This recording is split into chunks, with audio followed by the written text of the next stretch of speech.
Hello, everyone, and welcome to Canada International Student Magazine. I am Prerna, And I'm Navpreet. and today we are again going to talk about the difference between Indian and Canadian education system. अगर आप यहाँ पढ़ने आने वाले हो तो this is the perfect video for you. Yeah, absolutely. तो जो डिफरेंसेस हम हाईलाइट कर रहे हैं ये काफ़ी ओवरऑल डिफरेंसेस हैं जो हमने देखे हैं.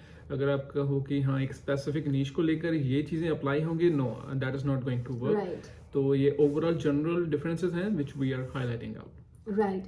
So we covered a lot of differences. Like for example, we covered about the theory part that India में ज़्यादा जो वेटेज है वो थ्योरी को दी जाती है एंड कनाडा में ज़्यादा वेटेज प्रैक्टिकल्स को दी जाती है. आज भी हम बात करेंगे बाकी के डिफरेंसेस के बारे में. श्योर.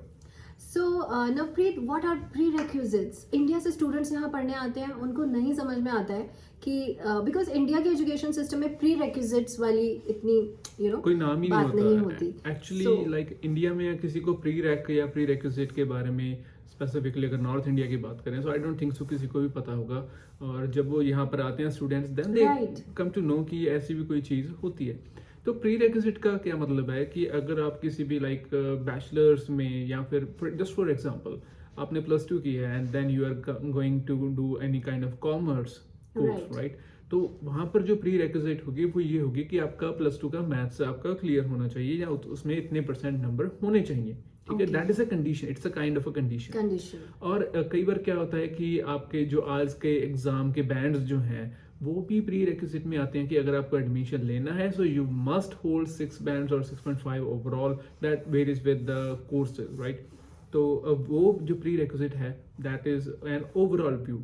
अगर आप किसी कोर्स में जाते हो, ठीक है, जो बेसिक कोर्स है, तो जब आप वो क्लियर कर लोगे, उसमें स्पेसिफिक परसेंटेज जब आप हासिल कर लोगे, उसके बाद ही आप उसका जो एडवांस लेवल है वो आप ले सकते हो. ये नहीं आपके बेसिक में आपके 50% मार्क्स है and then you can go to the advance course. नहीं, ऐसा बिल्कुल नहीं होने वाला.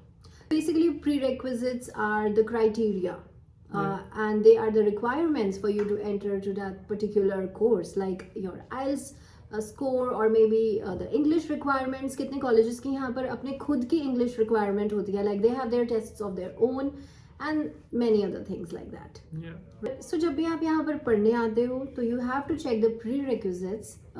कॉलेज के वेबसाइट पर मोस्टली वो मैंशनड होती हैं, सो आपको चेक करनी है if you are eligible to study in that college और नॉट, राइट?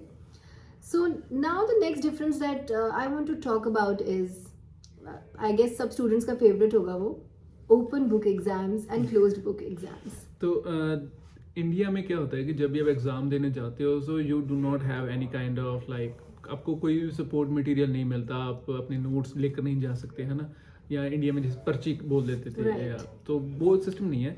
कनाडा में आप अपनी बुक्स, अपने नोट्स अपने साथ लेकर जा सकते हो. आप अपना जो प्रोफेसर ने आपको नोट्स दिए हैं वो आप लेकर जा सकते हो. आप पूरी पूरी बुक लेकर जा सकते हो, उसमें से देख देख कर आप कर सकते हो दैट. हाँ, एक चीज़ का ख्याल रखो कि हर एक प्रोफेसर ये चीज़ अलाउ नहीं करता. It depends upon the instructor. ठीक है, काफ़ी जो हैं वो कह देते हैं कि हाँ आप ओपन बुक कर लो, और काफ़ी ऐसे भी हैं, सिग्निफिकेंट नंबर है जो ये कहते हैं कि नहीं हम तो क्लोज्ड बुक ही रखेंगे.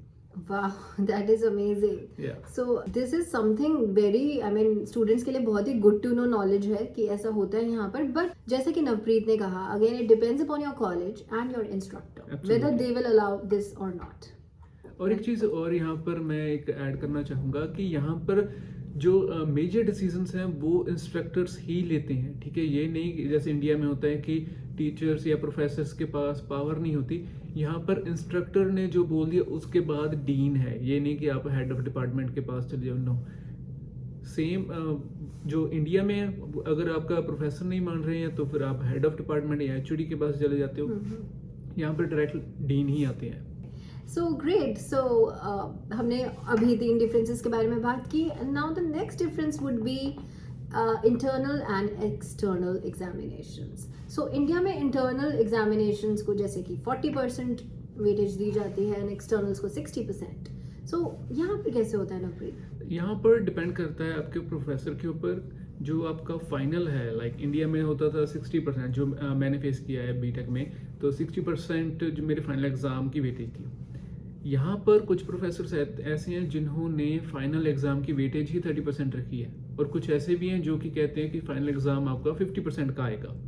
यानी जितने आपके 100% पूरे कोर्स के हैं उसमें आपके असाइनमेंट्स, आपके प्रोजेक्ट्स, क्विजेज और मिड टर्म्स जो हैं, कई एक मिड टर्म लेते हैं, कई 2 मिड टर्म्स करते हैं, and then you have the final exam. तो आपका पूरा 100% of the course is divided into those kind of thing. Quizzes, reading quizzes, assignments, projects, उसी में सारे डिवाइड होगा। और जिस दिन आपकी पहली क्लास होगी उसी दिन आपका प्रोफेसर आपको बता देगा कि आपके असाइनमेंट्स की इतनी वेटेज है। So never miss an assignment, never go unprepared for any mid term और final exam. Right, and always make sure to complete your quizzes on time and get good marks in the quizzes. So quizzes की passing percentage कुछ होती होगी यहाँ पे, is it 80 or 90? Quizzes की actually passing percentage नहीं है, overall पूरे कोर्स की पासिंग परसेंटेज है। इंडिया में तो कई लाइक जो स्कूल में मैंने देखा है तो वहाँ पर तो 33% आपके आ गए, सो यू आर पास, या फिर कॉलेजेस में आपके 40% आ गए, यू आर पास। यहाँ पर ऐसा नहीं है, आपको मिनिमम पासिंग मार्क्स जो हैं 50% तो चाहिए ही चाहिए। और अगर किसी के लिए भी for everything I would consider everything, अगर आपका पहले दिन से टारगेट ये है कि आपने पासिंग मार्क्स लेने, तो क्विज़ेस में आपके 60% आने चाहिए, फाइनल में 60% आपके और मिड टर्म में भी आने चाहिए। और 50% तो उन कोर्सेज के लिए जो आगे चलकर किसी एडवांस कोर्स का प्री रिक्विजिट नहीं है, तो 50% तो आपको चाहिए। अगर मान लो अगर कोई अकाउंटिंग का बेसिक कोर्स कर रहा है, ठीक है, और इन फ्यूचर उसने एडवांस कोर्स भी लेना है, तो फिर उस बेसिक कोर्स में उन्हें 60% तो चाहिए ही होंगे हर हालत में, नहीं तो कॉलेज एडमिशन नहीं देगा। अगर आप एग्जाम में या फिर आपके 50% से कम बने या प्री रिक्विजिट आपकी 60% अचीव नहीं हुई, तो आपको ये नहीं है कि इंडिया की तरह आप अगले सेमेस्टर में सिर्फ एग्जाम दे दोगे एंड यू कैन गेट पास। आपको सारे का सारा कोर्स रिपीट करना पड़ेगा। What? हर एक कोर्स की लाइक जो कॉस्ट है दैट रेंजेस फ्रॉम $1,500 to $3,000। तो अगर तो आपको ये अमाउंट फिर से स्पेंड उस कोर्स के लिए नहीं करनी, देन आई वुड रेकमेंड कि आप वहीं से स्टडी करना शुरू कर दो। So ये एक तरह से इसलिए भी होगा just to encourage the students कि okay you don't have an easy other option. जैसे कि इंडिया में होता है कि आपने अपना एग्जाम क्लियर नहीं किया, आप अगले सेमेस्टर में वो एक पर्टिकुलर एग्जाम की एग्जामिनेशन फीस देकर आप एग्जाम दे देते हो, लेकिन यहाँ पर ऐसा नहीं होगा। आपको पूरा सेमेस्टर वो पूरा कोर्स आपको अगले सेमेस्टर में कंप्लीट करना होगा, पूरा वो सब्जेक्ट आपको फिर से करना पड़ेगा। एंड उस टाइम पे आप अपने सेमेस्टर का ऑलरेडी पढ़ रहे होगे, so it will be an added burden. Absolutely. So why not just study it जब आपके सेमेस्टर का पार्ट है वो, और अच्छे से फोकस करो कंसंट्रेशन के साथ। I think you can clear the exam और फिर ऐसी नौबत ही नहीं आएगी। Absolutely. So the last but not the least, यहाँ पे जो फैकल्टी है, जो प्रोफेसर्स हैं, sometimes they are from outside and they are not professors. Yes, what does that mean? So actually India में जो प्रोफेसर्स हैं जो लाइक मेरे कोर्स में थे बीटेक में, तो लाइक वो प्रोफेसर थे और वो प्रोफेसर ही थे, उनकी जो मेन जॉब थी वो प्रोफेसर की ही थी, दैट्स इट। और यहाँ पर जो मैंने देखा है वो ये है कि प्रोफेसर वो सिर्फ प्रोफेसर नहीं है, वो सिर्फ एक स्पेसिफिक टाइम के लिए आपको टीच ज़रूर करते हैं, लेकिन वो लॉयर्स हो सकते हैं, वो बिजनेसमैन हो सकते हैं, वो किसी पब्लिक बोर्ड ऑफ कमेटी के मेंबर भी हो सकते हैं। जो आप कभी भी आप अगर देखोगे तो फिर वो लाइक अकाउंटिंग में जो भी लाइक प्रोफेसर्स हैं मोस्टली वो सीपीए होंगे, तो वो सीपीए के तौर पर भी काम करते हैं, चार्टर्ड प्रोफेशनल अकाउंटेंट, और वो आपको टीच भी करते हैं। सो वो सिर्फ एक या 2 कमेटीज के मेंबर नहीं होते, वो उनके जो नंबर ऑफ पार्टिसिपेशन है इन पब्लिक बोर्ड्स या कोई और डिपार्टमेंट्स में वो इंक्रीज होती रहती है with time. So I would say those are not only professors, right, but they are also like वो कहीं ना कहीं अपनी participation और करते हैं। So they are just teaching because they have the knowledge. Otherwise, their main career is not teaching, right?